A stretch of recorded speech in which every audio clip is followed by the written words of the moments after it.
Bapak Ibu Saudara semua, saya ingin melanjutkan apa yang kita bicarakan selama sebulan ini tentang healthy home, rumah yang sehat. Ketika saya merenungkan tentang sebuah rumah yang sehat itu seperti apa ya, saya mulai mendapatkan suatu perenungan bahwa rumah yang sehat itu selalu melibatkan yang namanya Tuhan. Dalam hal apapun, bahkan dalam pernikahan kita, apapun yang kita bangun, kita perlu melibatkan Tuhan. Makanya saya kasih judul faktor Tuhan di sini. Ya, rumah yang sehat membutuhkan satu faktor yang menurut saya yang utama, yaitu Tuhan. Saya akan buka dengan kalimat ini. Banyak orang bisa membangun gedungnya, banyak orang bisa membangun bangunannya, tapi belum tentu bisa membangun suasananya. Kita bisa membangun suatu rumah, ya, kita bisa membangun suatu gedung, tapi belum tentu kita bisa membangun suasana home, suasana rumah yang sehat. Tadi ketika saya duduk dan saya menikmati hadirat Tuhan waktu di momen praise and worship tadi, saya diingatkan tentang Yosua, generasi Yosua.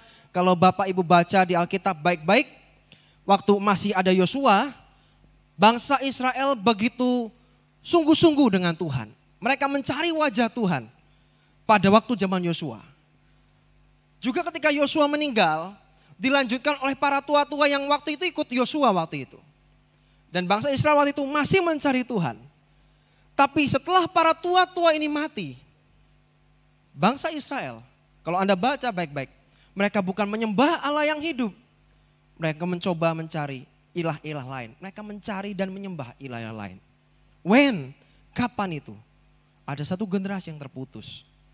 Ketika saya ingat tentang healthy home, rumah yang satu bagaimana sih? Kalau kita ini, yang para orang tua ini gak pulih, saya sebut para orang tua ya. Kita yang orang tua ini gak pulih. Bagaimana kita bisa melahirkan generasi yang lebih baik? Setuju ya? Karena kalau kita sendiri, generasi kita adalah bukan generasi yang sungguh-sungguh dengan Tuhan. Bagaimana mungkin suatu hari kelak kita punya anak atau mungkin Anda sudah punya anak, lalu Anda mengajarkan kepadanya, ayo cari Tuhan, sedangkan Anda gak cari Tuhan. Make sense? Logik? Susah bagi Anda. Mungkin Anda seorang perokok. Suatu hari kelak tiba-tiba anak Anda merokok, terus Anda berkata, jangan merokok. Dia akan berkata, loh Bapak aja merokok kok, masa saya gak boleh merokok? Jadi sesungguhnya bagaimana kita menciptakan rumah yang sehat, dimulai dari generasi yang sehat, orang-orang di dalamnya tuh sehat dulu. Artinya orang-orang seperti ini sudah dipulihkan dulu. Banyak konselingan saya yang, ya mohon maaf, rumahnya gede, gede banget. Tapi rasanya punya rumah sebesar itu, kamarnya banyak banget. Tapi selalu pengen pergi dari rumahnya, tidak pernah nyaman di rumahnya. Aneh ya. Tapi saya juga pernah jumpai rumah orang sederhana, sangat sederhana sekali. Tapi di situ dia mendapatkan kehangatan. Terus nggak pengen yang kayak orang yang anak yang tadi. Senengnya saya pakai apa ya? Senengnya keluar gitu ya.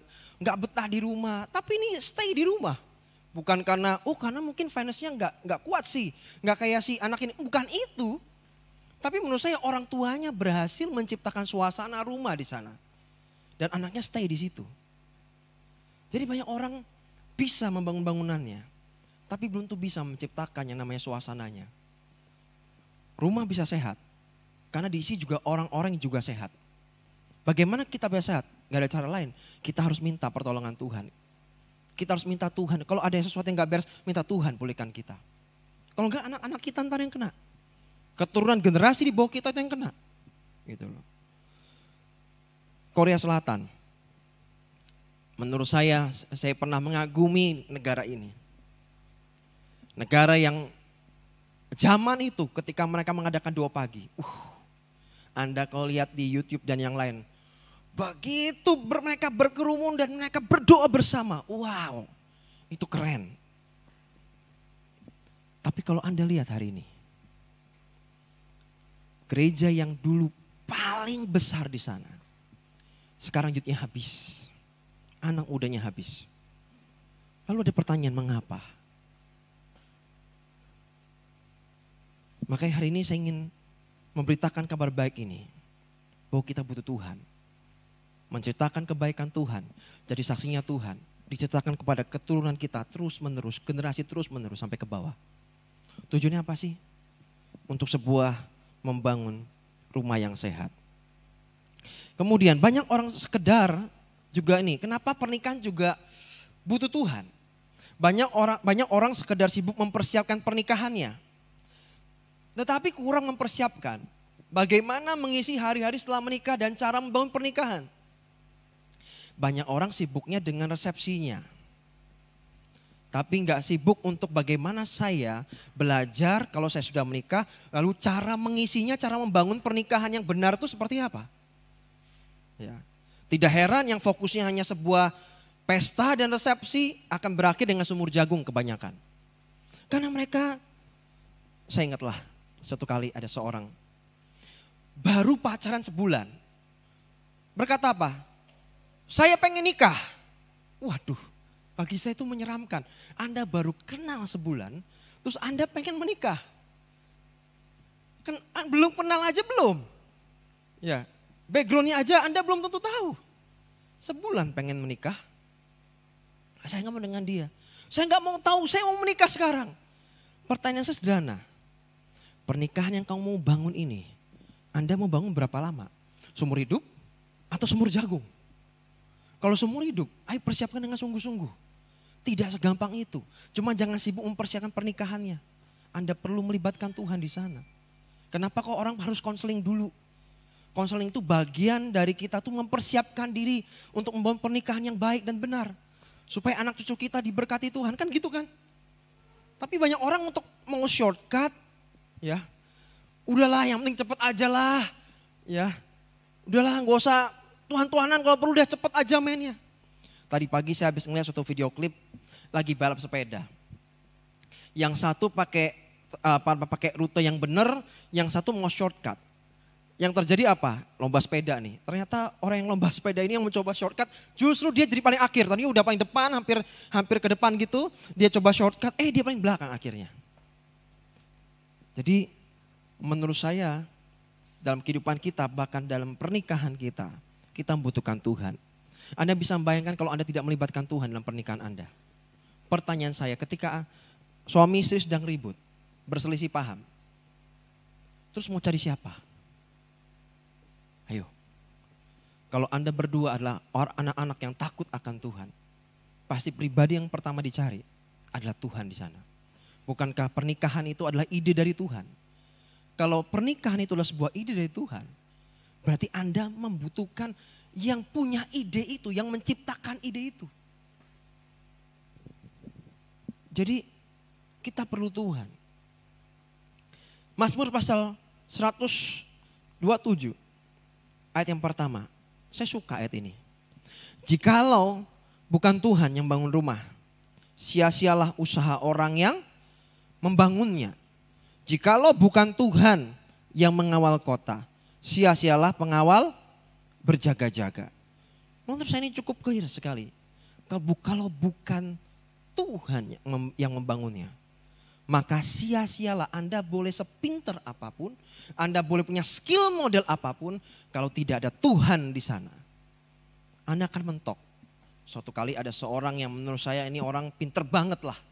Dia sampai ngomong dengan saya, Pastor, saya ini merencanakan sesuatu tidak pernah gagal. Wah, dari umur mudanya itu udah jadi BM, branch manager lah. Dia bilang, aku ini gak pernah gagal dalam merencanakan segala sesuatunya. Saya bilang, hebat banget kamu ya. Ya, gak pernah gagal. Hebat loh. Tapi kenapa kali ini saya gagal? Saya bilang, bagus kalau Anda gagal. Kenapa? Supaya Anda tahu dalam hidup Anda ada yang namanya faktor X di situ. Faktor X itu apa? Ada faktor Tuhan di situ. Supaya Anda tahu bahwa not by might ini bukan karena kuat gagahmu, bukan karena kepintaranmu atau lagi skillmu, tapi harus kamu tahu bahwa ini semua karena Tuhan di sana. Terus apa yang mau disombongin? Harusnya nggak ada. Kalau kita tahu bahwa semuanya karena Tuhan, ya kita tidak akan pernah mau menyombongkan segala sesuatunya. Yang kita tahu bahwa jikalau bukan Tuhan yang bangun, maka sia-sia orang yang bangunnya. Otomatis kita akan berkata, Tuhan aku butuh Engkau Tuhan. Setiap hari, sepanjang waktu, setiap detik, aku butuh Tuhan. Amin. Untuk hidup kita, ya ini dia. Kalau kita pengen Tuhan yang bangun gitu ya. Ini juga perlu kerelaan menurut saya. Ya, untuk hidup kita dipimpin oleh Tuhan diperlukan hati yang rela untuk mau dipimpin. Untuk hidup kita mau dibangun oleh Tuhan berarti kita harus punya kerelaan. Bahkan kalau perlu, Tuhan harus menghancurkan setiap pondasi-pondasi yang telah kita bangun. Seringkali Tuhan lakukan ini. Dia akan menghancurkan pondasi-pondasi yang setelah kita bangun, dihancurkan lagi. Kenapa? Bukan dia karena jahat. Oh bukan. Anda bisa membayangkan kalau rumah Anda pondasinya maksimal 2 lantai. Sedangkan Tuhan menginginkan rumah Anda dibangun 5 lantai. Bisa nggak kita pakai pondasi 2 lantai? Nggak bisa. Apalagi 7 lantai, apalagi 10 lantai. Nggak bisa. Terus apa yang harus dilakukan? Ya diulangin lagi. Dihancurkan lagi. Bangun pondasi baru. Tujuannya apa? Supaya Anda kuat. Dibangun makin tinggi, Anda makin kuat. Anda nggak runtuh, Anda nggak jatuh. Anda akan jauh lebih kuat daripada sebelumnya. Jadi terkadang kita harus mengizinkan Tuhan. Untuk kalau kita berkata Tuhan mari bangun hidupku. Mari pimpin aku. Itu semua butuh kerelaan. Untuk kita mau dibangun. Untuk kita mau dibentuk. Dan setelah kita minta Tuhan bangun aku, bentuk aku. Saya percaya kalau Tuhan itu ada di dalam rumah. Kalau saya membayangkan ada Tuhan di dalam rumah kita. Yang terjadi ketika Tuhan ada dalam rumah adalah pertolongan dan mujizatnya yang tidak pernah jauh. Kalau Anda lihat firman Tuhan baik-baik, mujizat itu gak pernah jauh-jauh. Selalu ada dekatmu. Selalu ada dalam rumah. Janda Sarfat dalam rumah. Ya kan? Bagaimana minyak tempayan gak pernah habis. Ya kan? Itu dari mana? Ya rumah, ya di rumah ada apa? Tempayan, dikumpulin. Ya kan? Selalu dari rumah. Enggak pernah jauh-jauh. Ketika Tuhan kita invite, kita undang untuk berada dalam rumah kita. Di dalam kehidupan kita. Mujizat dan pertolongannya tidak pernah jauh. Mengapa kita membutuhkan Tuhan? Lalu ada pertanyaan, mengapa ya saya membutuhkan Tuhan ya? Nah ini berikutnya nih. Mengapa kita membutuhkan Tuhan? Yang pertama, God's purpose atau Tuhan itu punya tujuan dan rencananya. Untuk mencapai tujuan dan rencana Tuhan yang besar tidak bisa dicapai dengan kemampuan dan kekuatan manusia kita. Tujuan dan rencana Tuhan buat hidup kita itu besar sekali Bapak Ibu. Sekarang pertanyaannya, kalau Anda ingin mencapai tujuan Tuhan yang begitu besar dan rencana yang begitu luar biasa itu. Anda memakai kekuatan daging Anda, kemampuan manusia Anda, bisa nyampe enggak? Menurut saya enggak. Anda butuh kasih karunia Tuhan untuk mencapai itu semua. Anda butuh anugerah Tuhan untuk bisa mencapai. Sulit ya untuk mencapai tujuan dan rencananya dengan kekuatan daging kita. Apalagi Anda menggunakan daging. Efesus pasal 2 ayat 10 terjemahan baru berkata, karena kita ini buatan Allah, diciptakan dalam Kristus Yesus untuk melakukan pekerjaan baik yang dipersiapkan Allah sebelumnya. Wah, Tuhan tuh sudah mempersiapkan sebelumnya. Ia mau supaya kita hidup di dalamnya. Pertanyaan berikutnya, bagaimana kita bisa masuk dalam tujuan dan rencana Tuhan yang besar kalau tidak terkoneksi dengan Tuhan?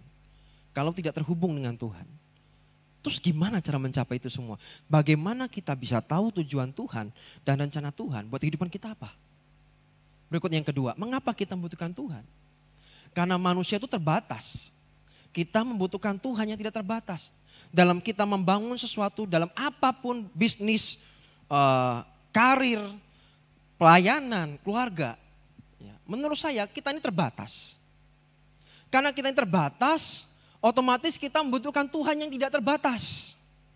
Ya. Kita harus sadar bahwa kita manusia yang sangat-sangat terbatas sekali kemampuannya.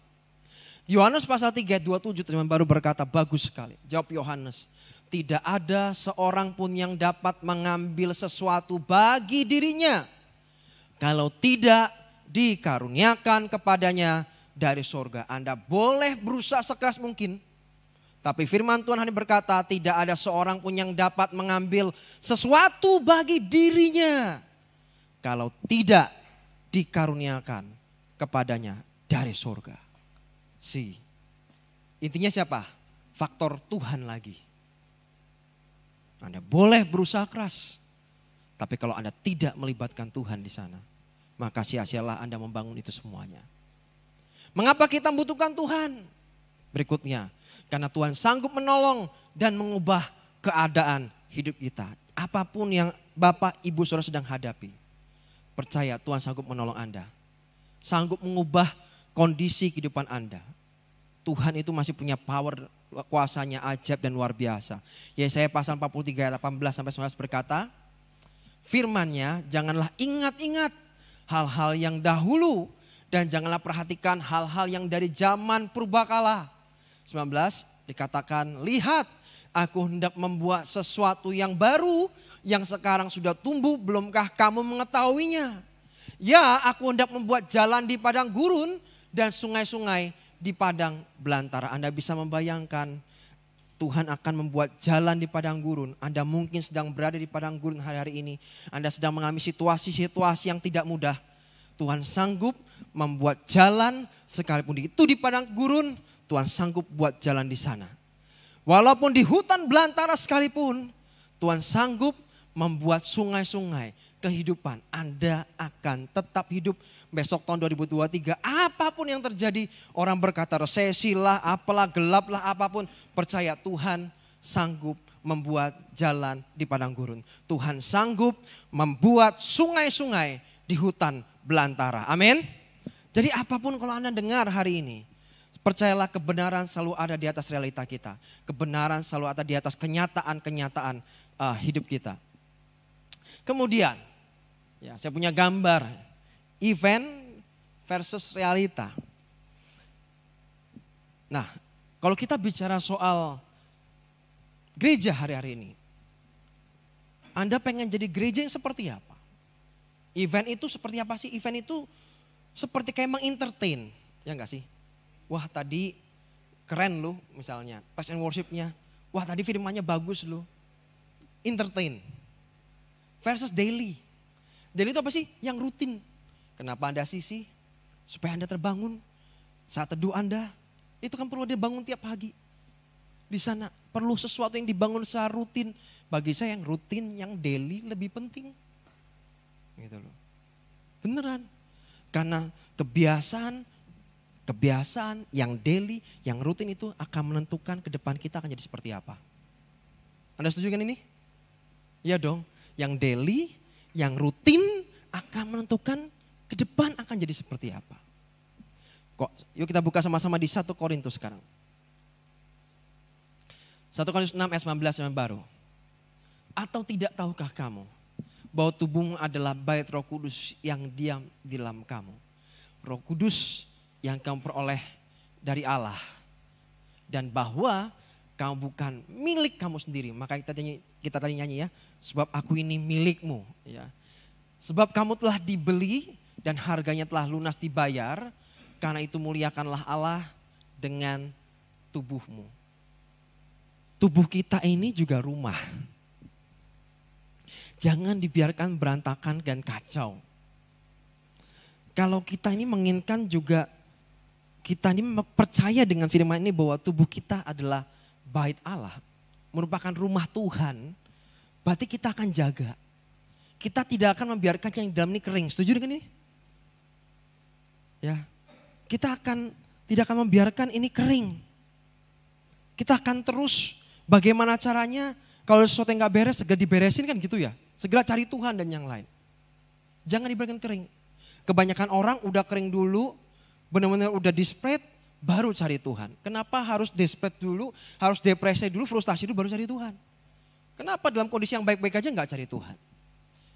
Yeremia pasal 17 ayat 7-8 berkata, diberkatilah orang yang mengandalkan Tuhan, yang menaruh harapannya pada Tuhan.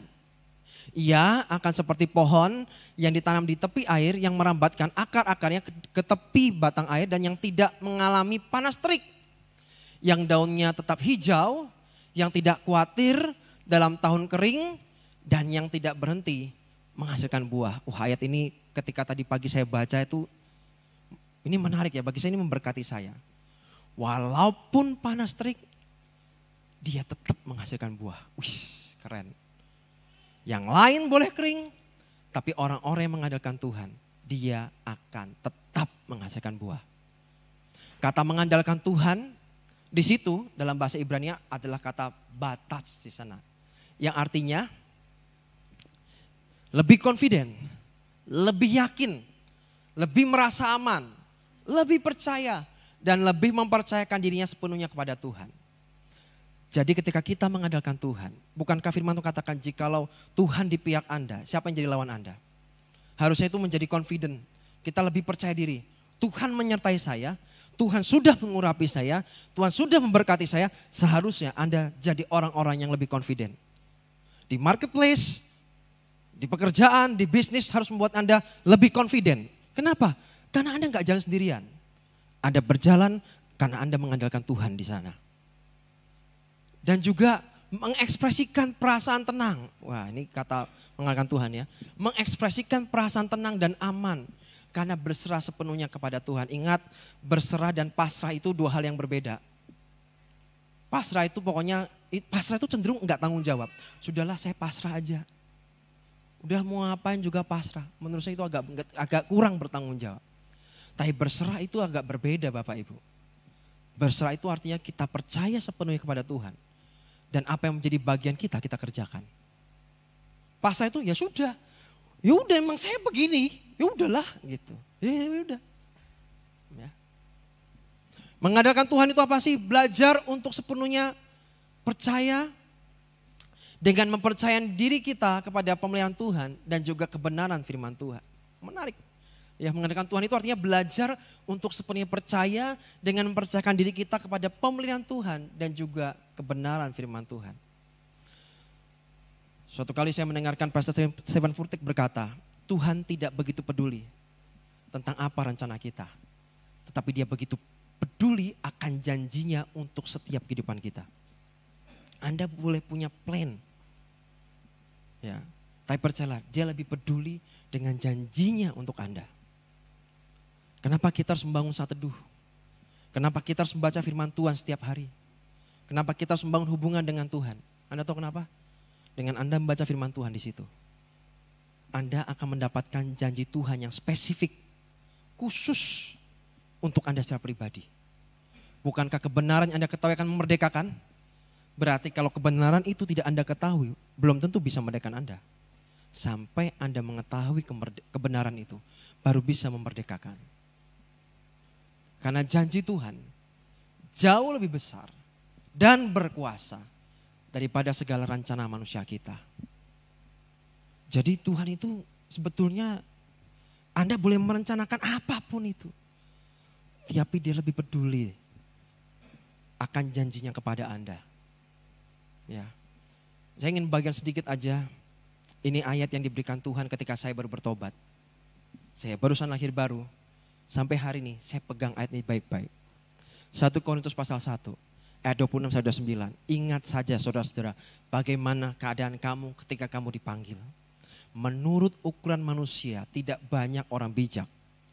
Tidak banyak orang yang berpengaruh. Tidak banyak orang yang terpandang. 27.